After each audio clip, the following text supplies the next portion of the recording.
Hi, and welcome back to Arsenal Babbles official YouTube channel. And we're back with a January transfer special. And I thought, you know what, who can I bring in for this episode that will carry this and give us some brilliant information and insight to Arsenal this transfer window? And I thought none other than Eduardo Hagn. Eduardo, how are you doing, my friend?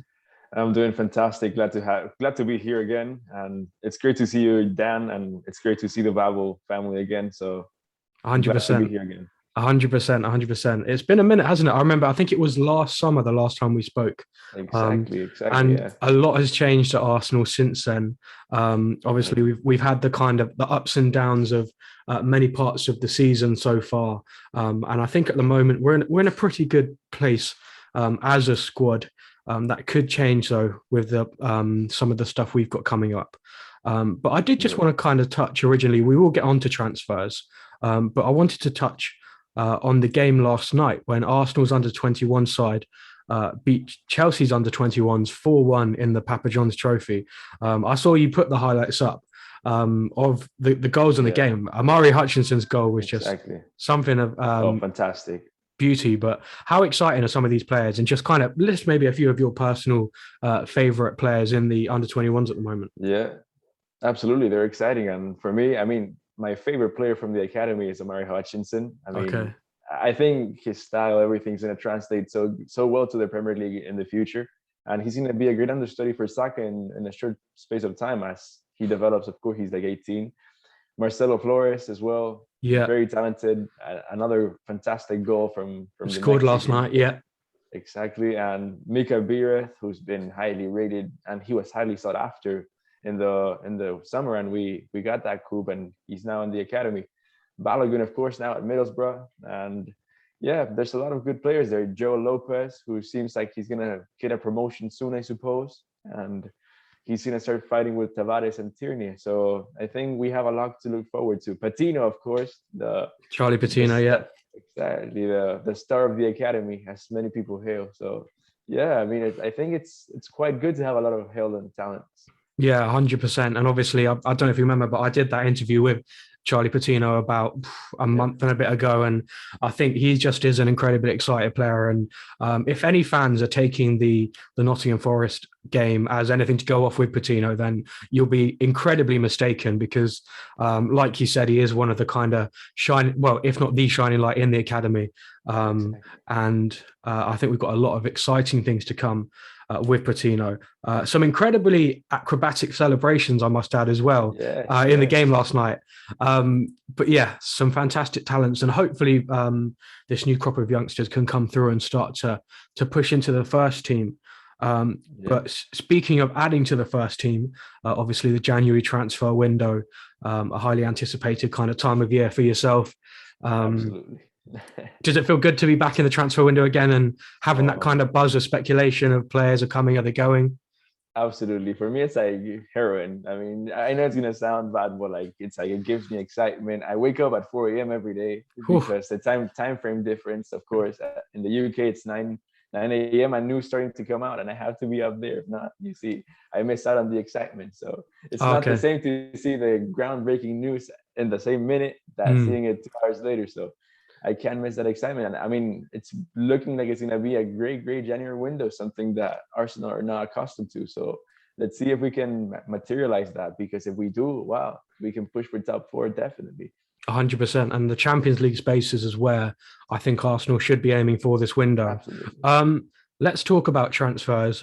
There's not been anything as far as incoming so far, but we've had two outgoings, one going through just a few hours ago being confirmed. Let's start with Ainsley Maitland-Niles going to Roma.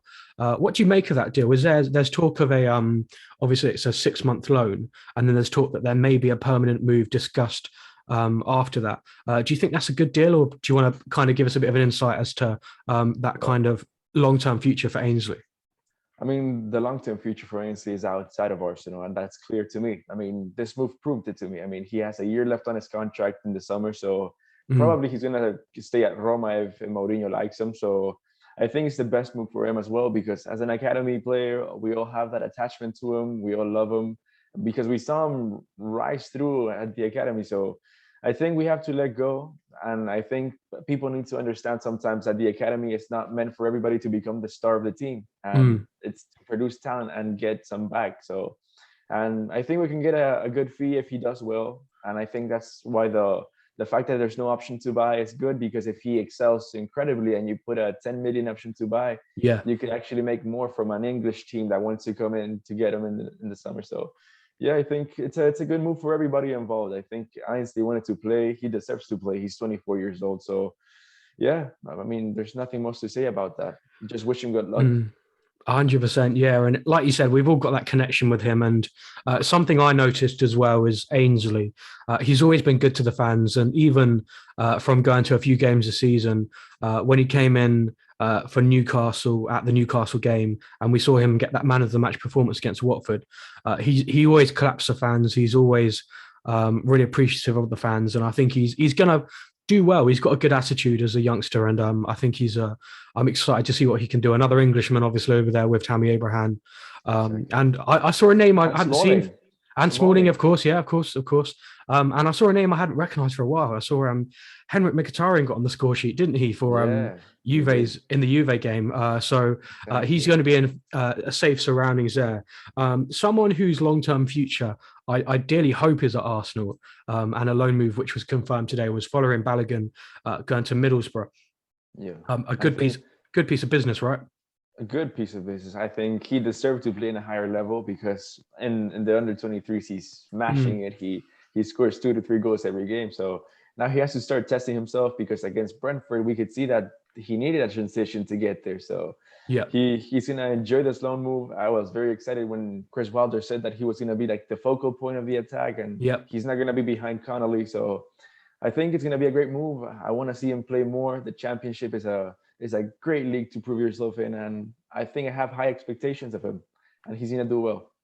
Yeah, 100%. I think it's the Championship is an incredibly competitive league, and I think there was some people were calling for him to go to the likes of a Bournemouth or a Fulham, but they've got two very kind of established front men. They've got Dominic Solanke, obviously one of the top goal scorers in the Championship, and obviously Alexander Mitrovic. Mitrovic is just another level. Did you see the Fulham game last night, by the way? Oh, they smashed 7-0 against Reading. Andy Carroll with 2 fantastic goals though that were disallowed. Yeah. Middlesbrough currently seventh in the Championship. Chris Wilder, it should be a good fit for Balogun, and hopefully he can establish himself, make a name for himself, and I think Wilder wanted him at Sheffield United too. So yeah, I remember that. Yeah, for sure. Very exciting, that one there. Let's just talk a little bit about the January transfer window outside of Arsenal so far. Some bizarre deals going through, really kind of football manager style, or how do you say, career mode style. Philip Coutinho going to Aston Villa, and last night Chris Wood going to Newcastle for a £25 million. What else have you kind of made of the January transfer window so far? Nah, it's been exciting. I think there's a lot of big moves. I mean, Ferran Torres first to Barcelona, Coutinho to Aston Villa. Now Aston Villa going again for Luca Digne. So Villa looking good. I mean, under Gerrard, they're looking decent. I mean, I thought they should have won against United, but the luck. So I mean, you see, but I mean, I think Arsenal are gonna have to be the protagonist from now on. And you see that there's a big name that everybody's raving about that we all want them to come. So let's see 100%. If it gets even more exciting, because let's hold on to that. Let's hold that onto that for just a little minute. I just wanted to touch on Villa. Sorry, we will move on to a certain someone in a second. But Aston Villa, not all their signings have worked out for them completely this season. Obviously, Emi Buendia, very highly regarded at Norwich. He got a lot of assists and a lot of goals in the Championship. Hasn't quite hit it off at Villa. And obviously Leon Bailey's another name there. But they've really showed they're not afraid to splash the cash, haven't they? Exactly. And do you think Villa will be that kind of a team that will inevitably push for those kind of lower European spots at some point in the next few years? I think so. I think they're going to replace Everton in that race. I mean, throughout the last years, Everton were always that 7th, 8th team that was always pushing for 6th, and now they're in the gutter, as they say in the UK. And they're signing now. They want to sign Ogassi. So you ask, what's that scouting, man? You need top players, and you're Mm, signing players from your rival and the bench player. So mm. it's a problem. So yeah, I think Aston Villa have big aspirations. I mean, they're spending a lot. I wouldn't say wisely, because you never know. But if Coutinho is a hit, that's a good coup they took. And I think Digne is a safe bet as well. He's been one of the best left backs in the league for the last few seasons. So For sure. let's see. Yeah, I think I remember David Ornstein saying a while ago that he was surprised no one had kind of rushed to the Aston Villa job because of how um, how much of an attraction it was to a manager and how they are willing to spend the money. Exactly. And I think it will be, from a neutral perspective, interesting to see across the Premier League as well. Obviously, a bit closer to home for me, Southampton, new ownership. Armando Broja is a player that is talked about, Absolutely. scored again last night for Southampton. Um, Again, it will be brilliant to see with Southampton what goes there. Newcastle, a very active transfer window. It's exciting to see from the neutral what will hold in this January transfer window. But we are going to crack on now with Arsenal. The reason people have clicked on this video, the reason Edu's here, and let me just say the name, Dusan Vlahovic. Talk to me, Edu. Talk to me.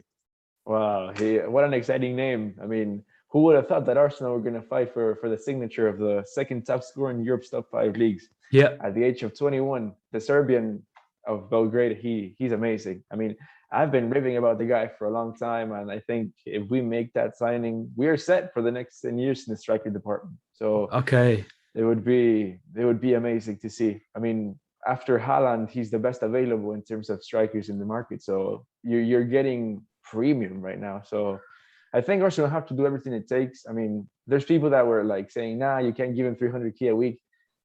Stay there. It's not 300K a week. These are reports that try to inflate figures and things like that. So until everything's said and done, we can't say anything, Yeah. because we don't even know if he's coming. So I know a few good things though. So we are in the right path in that direction. So it's quite promising. For sure. Obviously, John Cross and David Ornstein have been very vocal about this. Fabrizio Romano as well. Well, your friend Fabrizio Romano. These journalists have kind of said that Arsenal are pushing for Vlahovic this month, in an idea that this may be their kind of chance to get ahead, whilst other clubs would look to sign him in the summer. If we're just putting you on the spot right now, how likely do you think it is for Arsenal to get a deal across the line for Vlahovic, or can you not call it at this stage? Out of 10, Out of 10, go on. Let's go out of 10. 7.5. 7.5. Okay, I like those odds. I like those odds. Yeah. I think. Sorry, got you it gone. will be, if we don't push with everything we have this January, in the summer is going to be very difficult, because wherever Haaland doesn't go, they're going to go for Vlahovic. So Yeah. that's going to be a problem. And then you're fighting Man City, or you're fighting Real Madrid, or you're Yeah. fighting the big team. So that's going to be, if we can get him now, it's going to be brilliant, fantastic. For sure. Obviously, some other names that are admired include Alexander Isak. You've got Dominic Calvert-Lewin, and is it Jonathan David from the Canadian striker? Yeah. Is it a case of Vlahovic or bust, or if Arsenal don't get a deal across the line, will they look to bring one of these other people in January, or do you think they'll wait until the summer then if Vlahovic isn't available? Well, the thing is that those other names that we mentioned, they're not in the market. Fiorentina want to sell because he's going to run down his contract, and they're not going to get the amount of money they can. So Calvert-Lewin, Everton are in a dire position right now. They wouldn't sell their striker. Yeah. I mean, Isak, he has a 90 million release clause. I mean, Real Sociedad don't tend to negotiate, so that's a big sum. And David as well. I mean, for Leo, he's crucial. So I think the opportunity of this January, it's Vlahovic, and for some reason he's the best available, in my opinion, of course. So it's something that we're gonna have to see, and hopefully it comes to fruition. Fingers crossed. I wrote an article yesterday, kind of focusing on Arsenal's transfer window, looking at Vlahovic, looking at other targets, which we will discuss later. But during the research for this article, and looking into some videos of him. Obviously, you do your YouTube scouting research, and just watching as many as I can. He is an absolute presence up front when it comes to this kind of striking his kind of character. And I think one of the main things that stands out to me is his hold-up play, and how I believe that could be something that Arteta looks at and he likes. Because I think we see that with Lacazette, and in my opinion, Arsenal play better when Lacazette's up front rather than Aubameyang, because he's able to bring in the likes of Smith Rowe, Saka, play off them and turn. And I think the perfect example of that was West Brom away last season when Bukayo Saka scored that goal when Emil Smith Rowe, I remember the game in the snow when Smith Rowe played it into Lacazette, played it off to Saka, played it into Smith Rowe, who then played it to Saka, and Saka put it in the net. I think it's those kind of goals and that kind of football that Arteta wants to play, and that's why Vlahovic is at top of his shopping list. Yeah, fingers crossed Arsenal can get a deal done for Vlahovic. It's kind of a fee in the round of £58 million, 70 million euros ish. But yeah, let's see if Torreira gets into the deal. So yeah, potentially. Do you think that could be something used to sweeten the deal? Absolutely. I mean, Fiorentina are adamant that they want to buy Torreira. So 15 million euros, 12 million pounds, you take down the fee, and it's going to look much more promising. So we have good relationships as well. So yeah, of course. The problem here is the agents. Everything else is okay. Yeah, we've heard lots of things about the agent, obviously, requesting amounts of money and things like that. Is there anything you can kind of provide us to an insight as to what the agent has been asking that's potentially stalled in the deal? I don't know if you saw the report yesterday by Dino Rešek from Arsenal Fans Croatia. I mean, those are things that I've been hearing from other people as well. So I assume they're true, that Vlahovic is interested, but the guy is a bit greedy, the agent. So I think there was a time where Fiorentina wanted him to renew, and they asked for a 4 million fee to the agent for him to renew. So that's that could be interesting, but hopefully it's nothing that stops the deal from going through and Arsenal getting their star man. Obviously, January transfer windows, Arsenal haven't really splashed out the cash, but the last time I can personally remember Arsenal splashing out the cash in January is when Pierre-Emerick Aubameyang came to the Arsenal. I think that must have been one of the happiest days of my life. And I don't know if you remember the announcement video with Mkhitaryan and your Pierre come out here, and it was just the hype around it was fantastic. And the black scene, everything. Oh yes, man. The hair, of course. And do you think Vlahovic could have a similar longer standing impact that Aubameyang had when he came in for Arsenal? Absolutely. I mean, if you're scoring at that rate for Fiorentina, you're destined to score everywhere, because I don't know if you saw the game against Torino the other day, but they're woeful. They're horrible. They can't give a ball through to Vlahovic, and this guy's scoring 33 goals in a year. So those are massive numbers. And then you ask, could he do it with Odegaard, Martinelli, Saka? Of course he can. So he has all the tools to become successful. So, I mean, people were scared saying, oh, he said he attacks and things like that. But you have to remember, this guy is not Italian, so he's not going to feel homesick. He's from Serbia. So there's a big discrepancy there, because Italians usually tend to be homesick. But this guy, no, he's playing in Serie A and he's translating his football. Arsenal wanted him when he was 16, when he was at Partizan. So now he could have the chance to be the star man in the Premier League. So that would be amazing. I mean, under the lights of the Champions League, man, I'm gonna shed a tear right now. Eddie, don't tease me. Don't tease me. Honestly, if Arsenal could get Champions League football, I think that would that would make me cry. Honestly, incredible. I think we have to I think we have a chance. We have a massive chance. Champions League football. If we do get the signings right this January, we have a big chance. I think Champions League football is what the player wants as well. I think Vlahovic he said he wants European football. And I think if we can get ourselves into that Champions League places, and that would be monumental. And in my opinion, that fourth spot is up for grabs this season. I think with Manchester United, the way they've been falling off. The game on Sunday, wow, that's going to be very, very crucial for that race. Of course.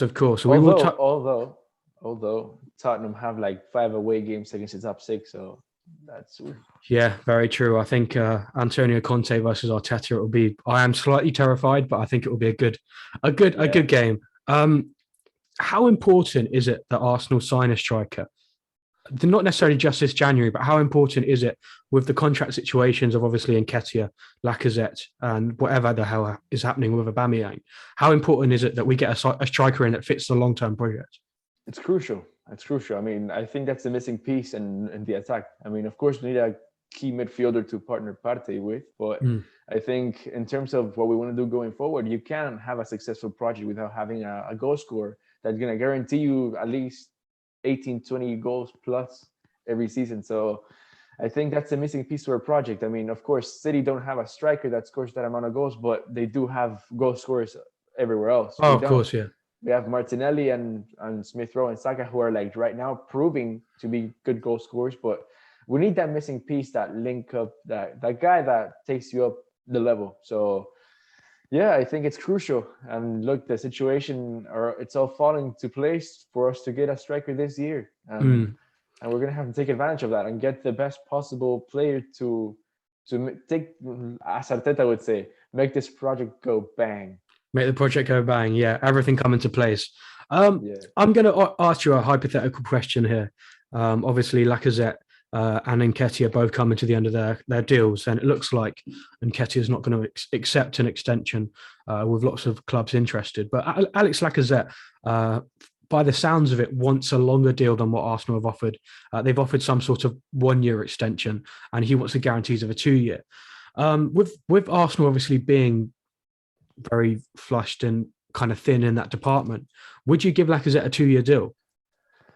Oof, it's a good question, because lately you've been seeing that he's great in the dressing room. He's Mm. been playing better. He's been more influential, He's a new and captain.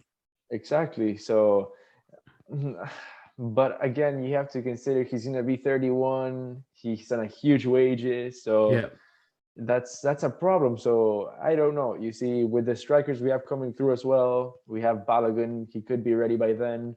We have you see, you have to solve the Aubameyang issue and Ketia too. So I would leave that to the last second if it's the last resort. But like, if I could have the chance of something else, I would do something else. Sure. Okay. Okay. Well, we're going to move on to the midfield now, and a name that is on everyone's lips, Bruno Guimaraes, I believe, as you corrected me for saying earlier. Um, Guimaraes. Guimaraes, he's the main kind of guy that everyone's been talking about. Again, in this article, I'll leave a link to it down in the description if anyone fancies giving it a read, just kind of summing up everything that's going on this January. Um, in my kind of looking at him play again, he's got a similar kind of stature to Lucas Torreira, I kind of saw, but not necessarily the same kind of player. Again, just kind of talk to me about Bruno Guimaraes. What kind of attributes have you kind of seen in him that you've liked, and do you think he could fit in that Arsenal midfield and that kind of pivot that we've seen? Well, Bruno Guimaraes at Lyon, he's been great. I've seen him in the Champions League. He's 5'11", which is quite good for a midfielder. Okay. And I mean, the short guy is Arthur Melo, the other guy that we're linked. And I read he was 5'9" person. I can't remember, but Guimaraes is 5'11". He's okay, okay, 1.82, 1.82. Yes, and okay. yeah, for me he's fantastic. I think he's that piece in midfield that could make everything flow because his Mm, progressive passing, his vision from there, and he's relentless as well. He's not only that like Xhaka type that stays back and doesn't go to press and things like that. This guy goes and bites. It's like a Torreira in that sense, but he's faster. He's more built. He's more Premier League ready than okay. Torreira, and of course his passing, his vision, it's outstanding. I think it's up there with Xhaka and even higher in my opinion. So it's Mm, something that will make the whole thing flow. So yeah, for me, he's the man. He's the man that Arsenal have to get. I mean, I don't see anyone else in the. Of course, you have the Frankie De Jongs, the Declan Rices of the world, but of course, you're spending a big amount on Vlahovic, and for me, the piece there it's gonna be like in a good range of price. It's gonna be Guimaraes. for sure. I think what impressed me most about him that I think Arteta will like is his willingness to always kind of show for the ball and be available, and then not really afraid to receive the ball under too much pressure. And I think that will be something which will be very much appreciated by Arteta. A name you didn't mention there, Gini Wijnaldum. Would you take him on a 6-month loan? Oof. With the way he's been playing and the wages he's on, no. I No. mean, Okay. a lot of people would because of what he did at Liverpool, and I understand that. But like, we have to understand he's not the same player he used to be. Sure. Age takes a toll, and of course, you're taking a huge wages of 8 million a year, so you're going to expect a lot from that. And if he's not going to come to start, then I'd rather take another option. Okay, brilliant. Well, we've spoken about Vlahovic and Guimaraes. Is there any other names we should keep an eye out for, Edu, that you might have been kind of seeing here or there? You think Arsenal could go for any other positions? Any other names you think we should keep our eye out for? Well, I think there's a lot of names you should keep an eye for, but like, we need to speak about Artur Melo. I mean, the news are coming out that Arsenal want to propose a loan deal. And of course, a loan deal doesn't do any harm, but he's not a player that I think would suit Arsenal.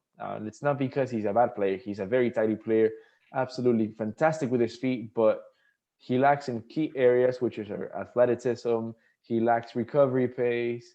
He lacks stamina. So apart, he's kind of he goes to parties a lot. He's not very professional. So okay, for me, Arteta and Arthur are not gonna be a good mix. And in terms of the Premier League and his style, not either. Because if he can't show how good he is in the Serie A in terms of athleticism, in the Premier League, he's gonna get eaten up by the Basumas, the Rices of the world. So yeah, so I think it's a deal that I don't like. But as a last resort, you can't really complain. It's a loan. For sure. Well, thank you very much, Edu. It's been an absolute pleasure as always, and I'm sure we'll get you back on again to talk about transfers at some point. Let's kind of keep an eye out here to see what Arsenal go for. If we could see Vlahovic and Guimaraes brought in, would that be the perfect window in your opinion? Oh, that would be more than brilliant. 11 out of 10. That would, 11 out of 10. For me, it guarantees top 4. Okay. Amazing. Well, I'm looking forward to seeing Arsenal bring some people in. I think we are going to see an active window and seeing how they perform in the Premier League. If you're not, 12th. Of course. If you're not following Edu already, which I'm sure most people already are, make sure to follow him. His links will be in the description. Edu, just anything you wanted to kind of plug whilst you're here, anything you're doing at the moment that people can check out? Well, I do my work on Twitter, people, and I'm going to be there for you every time. And if you ever need anything or you want to ask me for anything, I am going to be available for you. So that's all that I can say. And let's see if I create a new project soon in YouTube. So yeah, I love you all. Okay. Make sure to like, subscribe, and drop a comment on the channel. Let us know who do you think would be good signings. Drop Edu a follow Arsenal Vavel 1 on Twitter, and we will catch you again next time. But until then, we will see you later. Cheers, guys.